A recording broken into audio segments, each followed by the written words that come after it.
Hello दोस्तों, सभी भाइयों बहनों को राम राम। दोस्तों आज हम बात करेंगे मसल्स फ्रैक्चर क्यों होते हैं और मसल्स फ्रैक्चर होने के बाद हमें क्या क्या परेशानी आ सकती है और क्या क्या दिक्कतें आ सकता है। दोस्तों आज हम बहुत अच्छी तरह से इसके ऊपर बात करेंगे। दोस्तों यदि आप नए हैं तो चैनल को सब्सक्राइब कर लीजिए और वीडियो पसंद आए तो लाइक जरूर से करना। तो दोस्तों चलिए करते हैं वीडियो को स्टार्ट और सीखते हैं कि मसल्स फ्रैक्चर क्यों होते हैं और हम किस तरह से इससे बच सकते हैं।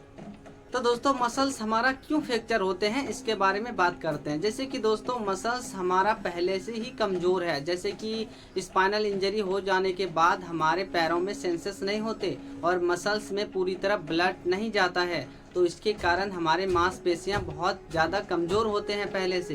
और जब जब हम एक ही पोजीशंस में रहते हैं या तो एक ही पोजीशंस में हम बैठे हैं या तो हम एक ही पोजीशंस में लेटे हैं, उसके कारण हमारे मसल्स के ऊपर बहुत ज़्यादा दबाव होता है, प्रेशर पड़ता है। उस प्रेशर पड़ने के वजह से हमारे मसल्स डैमेज हो जाते हैं और एक दो बार नहीं, हम बार बार बैठते हैं, बार बार एक ही पोजीशंस में रहते हैं। इसके कारण बहुत ज़्यादा दबाव पड़ते हैं, बहुत ज़्यादा प्रेशर आते हैं। उसके कारण हमारे मसल्स पूरी तरह कमज़ोर हो जाते हैं, फ्रैक्चर हो जाते हैं। फ्रैक्चर होने के बाद दोस्तों वो घाव में बदल जाता है और घाव बढ़ते बढ़ते वो बेड सोल में बदल जाता है। जैसे कि आपको पता ही होगा कि मुझे भी हुआ था बेड सोल, और बहुत सारे लोगों को हो ही जाता है। यदि वो लापरवाही करे तो उसको होना ही होना है। यदि वो अभी से ही समझ ले कि हाँ इससे कैसे बचते हैं तो बचा जा सकता है। दोस्तों हमें मसल्स फ्रैक्चर होने से कैसे बचाना है इसके ऊपर मैंने ये वीडियो बनाया।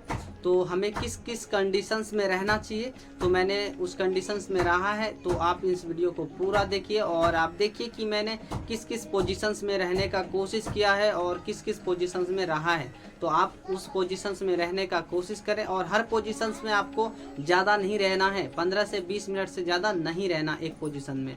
इससे दोस्तों हमारे मसल्स बहुत ज़्यादा कमज़ोर हो जाते हैं। कमज़ोर होने के बाद मसल्स फ्रैक्चर हो जाते हैं। फ्रैक्चर हो जाने के बाद आपको पता है कि जख्म हो जाता है। जख्म हो जाने के बाद हमारे जख्म जल्दी नहीं बढ़ते, वो धीरे धीरे बढ़ जाते हैं। बढ़ जाने के बाद हमें बहुत ज़्यादा दवाई लगाना पड़ता है, दवाई सुई डॉक्टर से दिखाना पड़ता है, फिर भी वो जल्दी नहीं भरते हैं। इस वजह से हम पहले से ही सेफ रहेंगे। तो दोस्तों चलिए वीडियो को देखते हैं और सीखते हैं कि हमें किस तरह से बचना चाहिए और हमें किस पोजीशंस में ज़्यादा रहना चाहिए।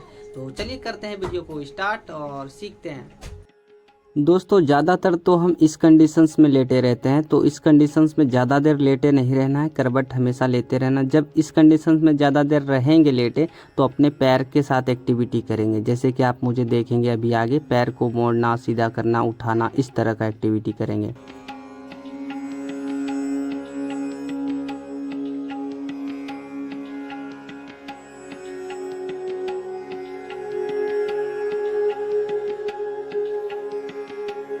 दोस्तों यदि आपका पैर इस तरह से नहीं रहे तो आप हल्के पट्टे के साथ बांध भी सकते हैं बहुत अच्छी तरीके से।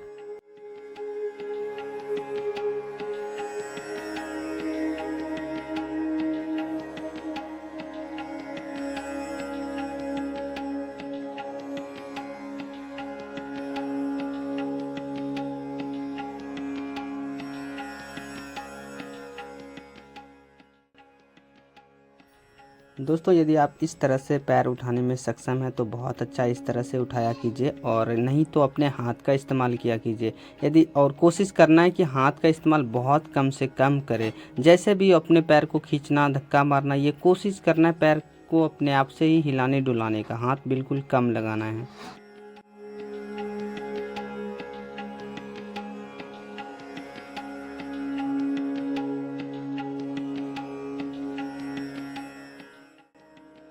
दोस्तों जब आप करवट लेके सोते हैं तो इसमें बहुत देर आप करवट ही रह जाते हैं, इस तरह से नहीं करना। यदि आप रहते हैं तो आप अपने घुटने के बीच में अपना टॉयल वगैरह लगाइए। जैसे कि आप मुझे देख रहे हैं इस तरह से आपको लगाना है, घुटने के बीच में भी, नीचे भी, जिस तरह आप मुझे देख रहे हैं। ये बहुत ज़रूरी है। दोस्तों हम लोग करते क्या हैं, अपने घुटने के ऊपर घुटना रख के काफ़ी देर तक ऐसे ही रह जाते हैं। इसके कारण उसके ऊपर दबाव पड़ता है, तो ऐसा ना करें।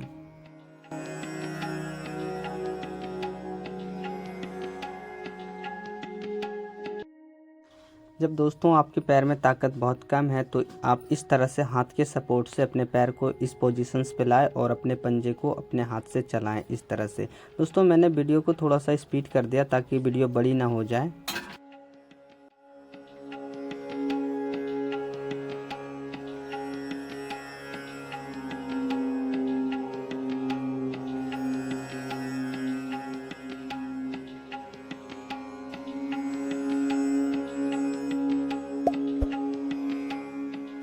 दोस्तों आप जब भी बैठा करें उठ करके तो अपने हाथ के सपोर्ट ज़्यादा लगाया करें। ऐसा ना करें कि पूरा सपोर्ट स्पाइनल के ऊपर डाल दें, ये बहुत दिक्कत हो सकता है, स्पाइनल में दर्द हो सकता है, डिस्क इधर उधर हो सकता है। तो इसलिए आप नॉर्मल उठें। और यदि आप में थोड़ा सा ताकत है, बैलेंस है, तो आप देखिए इस तरह से उठें जिस तरह से मैं उठ रहा हूँ और बैठ रहा हूँ, इस तरह से भी उठ सकते हैं।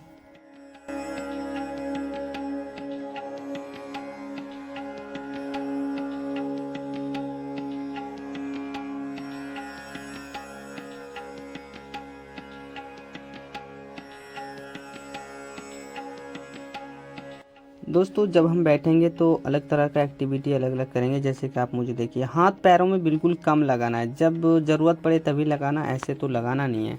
तो इस तरह का एक्टिविटी भी करेंगे जब हम बैठेंगे तो।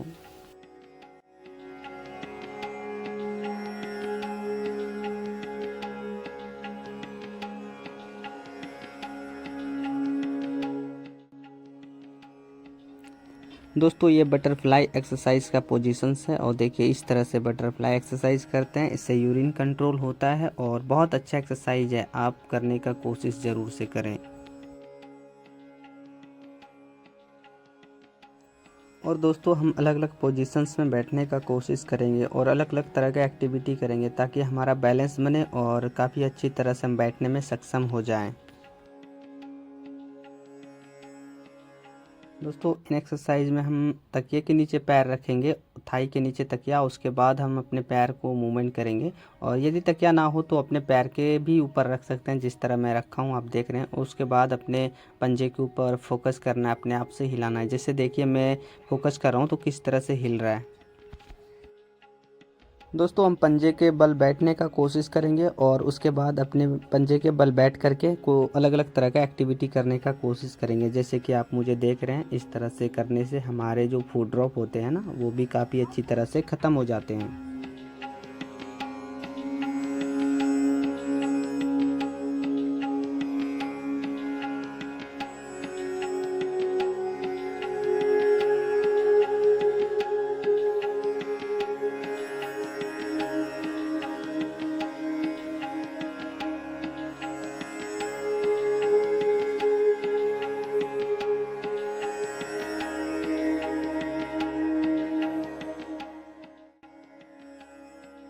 दोस्तों जब हम पट होके के लेटते हैं तो इसके साथ में अलग अलग तरह का एक्टिविटी कर सकते हैं। जैसे कि सर उठाना, अपने पूरे बॉडी को उठाना, जैसे कि आप मुझे देख रहे हैं इस तरह से उठा के होल्ड करके रहना, ये सब बहुत इम्पोर्टेंट है, हम लेटे लेटे कर सकते हैं।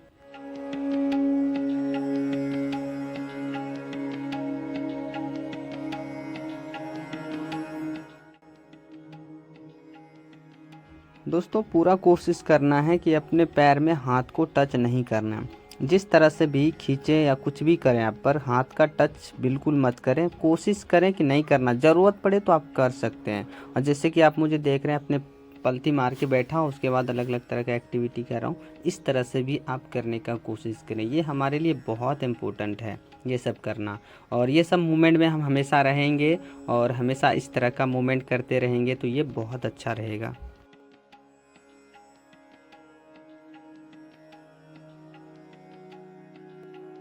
दोस्तों जब भी हम बैठेंगे, जो भी पोजीशंस में बैठेंगे, कुछ ना कुछ एक्टिविटी ज़रूर से करेंगे। ऐसा ना कि एक ही तरह ऐसे बैठे हैं, इस तरह से नहीं करना। अलग अलग तरह का एक्टिविटी करने का कोशिश ज़रूर से करना है।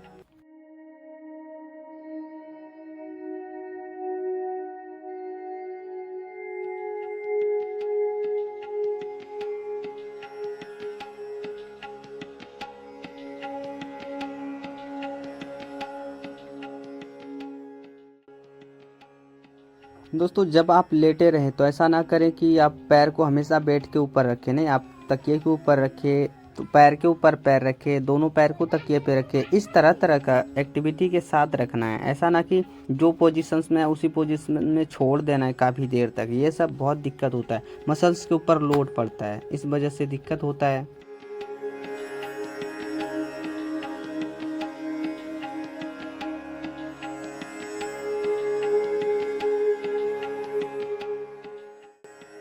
जब भी आप लेटे रहें तो पैर को उठाना, बैठाना, हिलाना, खींचना, धक्का मारना, ये सब करते रहें। और जैसे कि अभी आगे बताता हूँ कि जैसे इस तरह से लेटे हैं तो आप रस्सी के ऊपर पैर रख के किस तरह से रख सकते हैं। जैसे कि आप देखें, अपने थाई के नीचे तकिया डाल लिए, तकिया डाल के अपने पैर को हिलाना, उठाना, जो भी करने में सक्षम है वो सब करना, शांत नहीं रहना। जब भी बैठें या कुछ किए तो कुछ ना कुछ ज़रूर से एक्टिविटी करेंगे।